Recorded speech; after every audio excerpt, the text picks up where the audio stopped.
Okay. Ngayon, no, parang pag Christmas kasi, di ba, yung mga topic natin about yung birth ni Jesus, yung, which is ginawa natin yung mga previous years, no? Pero sabi ko nga, parang naisip ko this year, medyo simple lang, no? Medyo simple. Actually, parang one verse lang yung pag-aaralan natin, no? Pero, since ang Christmas kasi parang year-ender din siya, so balikan din natin yung 2024. Sabi nga, ang ganda nga ng prayer ni Ice na pinag-pray niya yung 2024, yung naging walk natin sa 2024. Alam mo, na-realize ko lang na minsan, kaya tayo nakaka-experience ng depression, kaya tayo nakaka-experience ng, ng lungkot, kasi meron tayong isang bagay na hindi natin ginagawa. No? Sabi ng Bible, 'di ba? Sabi ng Bible, we need to give thanks in all circumstances, no? Pero bakit hindi tayo ganoon? Ba't hindi tayo grateful in all circumstances, no? So tingnan natin 'to, no? Meron ako isang quotation, no?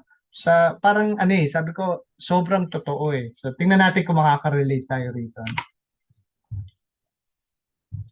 Sabi ni Hiroyuki Sanada. Okay, sabi niya nung una, there are those who want a swimming pool in their home, while those who have it barely use it, no? Alam mo, nung nabasa ko to, sabi ko, tama to eh, kasi yung ka-D-group leader namin, yung D-group namin, sa Arcadia, may swimming pool. Sabi niya tuwing darating daw kami, natutuwa siya kay Sam.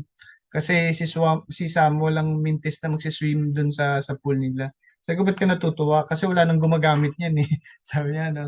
Sa simula lang, pero pagtagal, wala nang gagamit ng pool. Sabi ni Hiroyuki, those who have lost a loved one miss them deeply, while others who hold them close often complain about them. No? Last week, meron akong inattendan na wake, no? Barkada ko nung college. No? So, sabi ko, grabe, no? Nung buhay pa siya, naalala ko yon parang ang dami niyang galit sa family niya, hindi siya masaya sa parents niya, hindi siya masaya sa mga kapatid niya. Kaya ano siya, no, lumaki siya na parang galit siya sa mundo, parang gusto niya maging on top of the world, no? Pero nung namatay siya doon sa wake, yung eulogy sa kanya, lahat ang bubuti, naiiyak silang lahat, namimiss nila yung friend ko. So sabi ko, ba't gano'n, no? Nung buhay siya, hindi sila okay. Pero nung namatay na yung friend ko, di ba, parang namimiss nila. Doon nila nakikita yung mga value, yung mga good values, yung mga good memories. Sabi, who doesn't have a partner longs for it, but who has it sometimes doesn't value it, no? So totoo, no? Parang ikukumpara mo yung mga married couples, tapos compared dun sa parang kami ni Ice na may pinag-uusapan kami friend namin na hanggang ngayon single pa rin, hindi pa rin nakakapag-asawa. Di ba? Parang pinagpipray natin yun na magkaroon ng husband, ng wife, pero yung mga married couples, no, kami na-witness namin yan pag every time na may retreat, ang daming may problemang couples, no. Sabi, he who is hungry will give everything for a plate of food, while he who has plenty complains about the taste. Sabi, the one who doesn't have a car dreams it, while the one who has it always looks for a better one. So anong problema? Bakit nagkakaroon ng mga ganito? Bakit hindi nakukontento? Ba't yung meron ka, hindi mo na-enjoy, tapos you always look for something else? Sabi ni Hiroyuki, the key is the key is to be grateful, no? To be grateful, yung mapagpasalamat, yung nakikita mo yung beauty ko ano yung meron ka. Sabi niya to stop looking at what we have and to understand that somewhere someone will give everything for what you already have and don't appreciate, no? Ibig sabihin, meron ka na raw nito at hindi mo na-appreciate, pero somewhere sa mundo, merong mga tao na magpapakamatay sila just to have what you have, no? Alam mo, na-realize ko, no? Yung kanina sabi ko sa inyo, bakit tayo minsan nade-depress? Bakit kahit Kristiyano ka na, ba't tayo nade-depress? Bakit minsan parang punong-puno tayo ng problema, punong-puno tayo, minsan madalas magtatampo pa tayo sa Diyos, nagagalit tayo sa Diyos. Alam mo bakit? Christian ka na, nasa iyo na si Christ. Tingin ko ito eh. Tingin ko ito yung reason eh. Dahil hindi natin nakikita yung value ni Christ sa buhay natin. Hindi natin nakikita yung lalim ng presence niya sa buhay natin. Kung ano yung nangyari sa kanya para lang ma-save tayo, no? Magkaroon tayo ng salvation. So, today, no, this season, we celebrate Christmas, no? So, we are again reminded yung nangyari sa manger, no? That the Christ is born, di ba? So, parang babalik na naman tayo doon sa truth na yun, no? Na, yes, na yung promise Messiah, no, was born in Bethlehem, no? So, sabi ko nga sa inyo, hindi tayo heavy theology tonight, no? Actually, one verse lang yung pag-aaralan natin, no? Bakit hindi natin nakikita yung na-appreciate si Jesus sa buhay natin? Is it because hindi talaga natin siya kilala? Is it because nakakalimutan natin kung sino talaga siya? Sobrang gustong-gusto ko tong verse na to sa Isaiah, no? Isaiah 9 verse 6. One verse lang tayo tonight. Pero sobrang punong-puno tong verse na to, no? Imagine niyo, no? Imagine niyo tong si Isaiah, no? During creation, Genesis chapter 3, pumasok yung kasalanan, attempt ng devil si Adam and Eve, sunod-sunod yung curse na binigay ni Jesus, ni God kay Adam and Eve, tapos biglang binigyan niya ng curse yung serpent, no? He will crawl on the ground, di ba? So ibig sabihin meron siyang paa before, no? Tapos because of that sin, he will crawl. Alam mo yung crawl na yon, kung bakit yun yung binigay na curse ni God sa serpent? Parang ano yun eh, picture yun na tinanggalan kita ng any glory, wala kang ka-glory-glory sa katawan, parang gano'n, no? Kasi alam nyo ang mga king, no? Ang mga king, pag once na tumayo ang king, yung ano na sa isang kingdom, no? Earthly kingdom, ah. Pag tumayo ang king, lahat ng tao magbabaw. Napansin niyo 'yan? Nagbabaw sila. Tapos pag lumalapit na sila doon lumalapit na yung king doon sa tao, minsan hindi pa enough yung pagbow, mag-aano pa sila, magni-kneel pa sila, magje-genuflect pa sila, no? Alam niyo isang reason kung ba't nila ginagawa yun? Kasi yun it shows yung glory ng king. Hindi ka pwedeng pumantay sa height ng king, no? Kaya pag once na tumayo yung king, nagbabow down yung tao, dapat siya yung highest. Dapat siya yung pinakamataas. Kaya nung tinanggalan ni God ng feet yung serpent, sabi ko nga nung nabasa ko ulit, sabi ko parang it's a picture of ano, no, talagang ikaw yung lowest. Ikaw yung lowest na talaga na hindi ka na makakaramdam o makaka-experience ng any type of glory. Tinanggalan talaga. Siya na yung pinakamababa sa mundo. Parang gano'n yung ginawa ni God. No? Imagine niyo no, nung after ng curse na yon, sinabi ni God na yung seed of a woman, no, yung seed of a woman will strike his head. No? The serpent will bruise his heel, papahirapan niya, sasaktan niya. Yun yung cross. Pero sabi niya, that seed of a woman, yung virgin birth, no, will crush his head. Yung sabihin, tatapusin niya yung si Satan na tatapusin niya. Tapos thousands of years after dumating si Isaiah, no, sinabi ni Isaiah tong verse na to. This is a prophecy of the coming Christ. Imagine nung sinulat to ni Isaiah 700 years pa bago dumating si Jesus. So lahat ng tao, no, sobrang punong-puno sila ng hope. Punong-puno sila ng hope doon sa tinutukoy ni Isaiah. So ano to? Ano tong verse na to? So basahin ko, no. Sabi ni Isaiah, "For to us a child is born, to us a son is given, and the government will be on his shoulders, and he will be called Wonderful Counselor, Mighty God, Everlasting Father, Prince of Peace." No? So, alam nating lahat, ito si Jesus. No? Ganito describe ni Isaiah si Jesus. So, isa-isahin natin yung description, no? Para makilala natin, para talagang, alam mo yun, kasi minsan, dahil sa familiarity, no, nakakalimutan na natin kung sino talaga si Jesus. Eh. So, himay-himay natin tong one verse na to. Sabi ni Isaiah, "For to us, a child is born.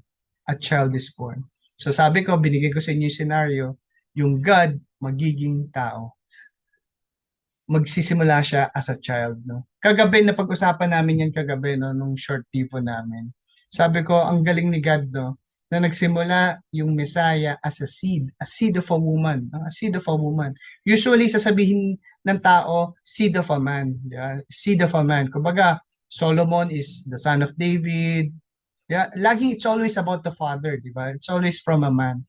Pero ito, seed of a woman. Kaya tinutukoy nun yung virgin birth, no? It's a miracle, no? It's a prophecy na na spirit ang magiging ano niya, no? Spirit and a woman.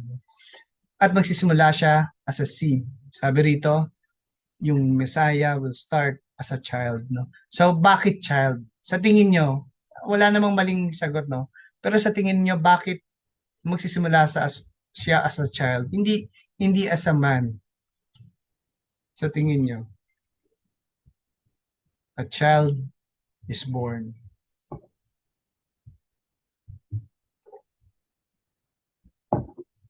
May idea kayo? Ikaw, Mark, meron ka, Paps? Para nadaanan niya lahat yung dinaanan natin. Galing. Galing ni Ice, no? Totoo, no? Kasi alam nyo, hindi lang yung death and resurrection ni God ang wino-worship natin. Wino-worship din natin yung life. Yung 30 plus years niyang nabuhay sa mundo, sabi ng Bible, hindi siya nagkaroon ng kasalanan. Kapag hindi siya nabuhay as a child, hindi siya, hindi siya, ang tawag ng Bible doon, propitiation eh. No, hindi siya approved doon sa requirement na binigay ni God. Kasi hindi lang basta mamatay ka para maging savior ka ng mundo. Kailangan blameless ka. Kailangan wala ka naging kasalanan. Si Jesus, nung naging ano siya, naging tao siya, hindi niya binitawan yung pagiging God niya. Ibig sabihin, He is 100% God and He is 100% man. Yung pagiging man niya, sinless yun. Kasi wala siyang earthly father eh. Di ba? Spirit ang nag-ano sa kanya nagbigay ng life di ba? Tsaka yung woman. So because of the virgin birth, naging tao siya. So he is 100% man, sinless siya, wala siyang kasalanan. Unlike tayo, pag pinanganak tayo, meron tayong kasalanan dahil we are part of the curse of Adam, di ba? Pero siya hindi kasi virgin birth, no? Pero still meron siyang flesh. Ibig sabihin, meron siyang limitation. Nagugutom siya, umiiyak siya, di ba? Nagagalit siya. Lahat yon nakita natin sa Bible nangyari sa kanya. Kasi nga, meron siyang flesh, may limitation. At ang isang limitation niya, pwede siyang magkasala. Kaya siya tinetempt ni Satan. Kaya siya tinetempt doon sa wilderness ni Satan. Kasi alam ni Satan, pwede siyang magkasala. Limited siya because of the flesh. Pero sabi ng Bible, no? He was tempted, no? Just like any man, pero hindi siya nagkasala. At sabi nga ni Ice, no, kailangan niyang pagdaanan yon para pumasa siya doon sa requirement ni God na tinatawag natin propitiation. So he is righteous in the eyes of God. Pangalawa, no, sabi niya, to us a son is given.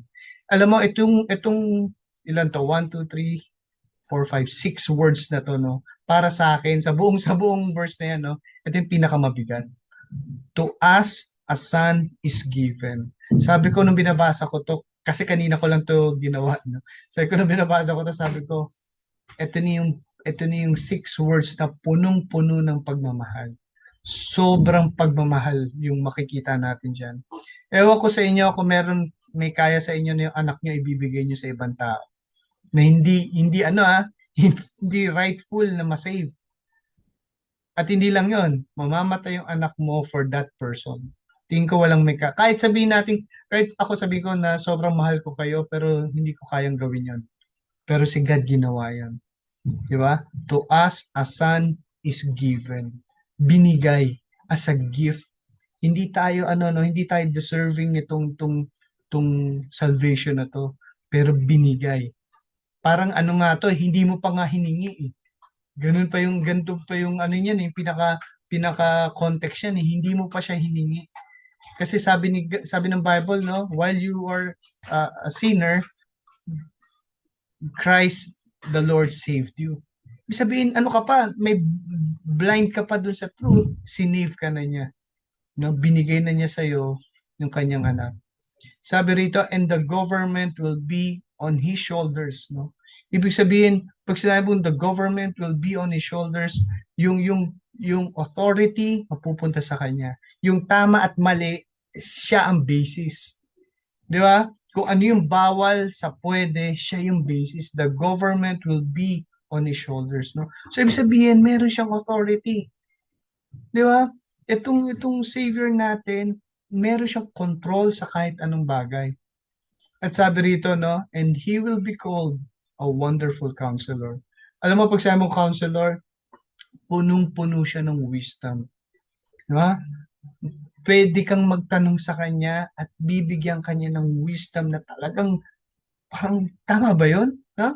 Parang alam mo yun, pag merong, for example, oh, pag merong nakasakit sa'yo, sasabihin niya sa'yo, i-forgive mo. Forgive me yung person yun. Parang nasaktan ka nga eh, di ba? Pero sa kanya hindi, kailangan mo i-forgive. Tapos pag inobey mo, magugulat ka na lang, no? Makaka-experience ka ng ano, no? Ng healing. Magkakaroon ka ng peace kasi nag-forgive ka. Ang tawag doon, wisdom. Kumbaga hindi siya normal sa intindi natin, no?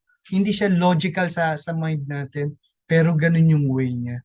Kaya talagang ano upside down nga yung kingdom na establish niya sa atin. Talagang kabaliktaran ng lahat. No? And He is a wonderful counselor. Pag hindi mo na alam ang gagawin mo, hindi mo na alam yung direksyon na tatahakin mo, pwede kanyang i-guide. Di ba? Pwede kanyang i-guide. At hindi lang yun, no? Siya, sabi, Jesus is a mighty God. He is not only a God, but a mighty God. No? Alam mo, ito yung lagi ko sinasabi, no?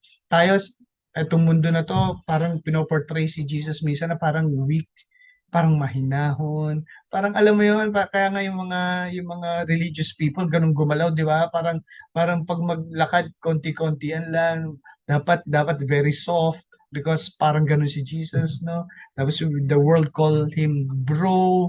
Di ba? Parang ang baba ng level, no? Pero he is a mighty God, no?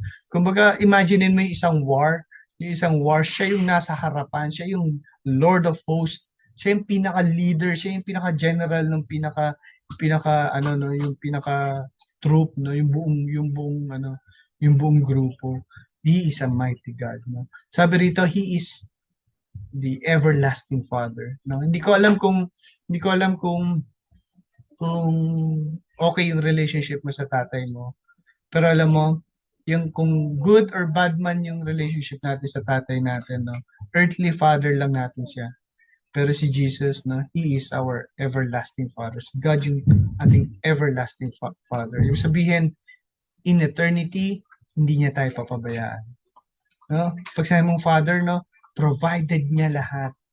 Alam mo, pag dito sa company ng mama ko, no, pagka napapansin ko pag nandiyan si Sam, niloloko nila minsan, pero pag nakita nila ako nandun ako sa likod, parang ano sila na parang iingatan nila, uy Sam, ingat ka.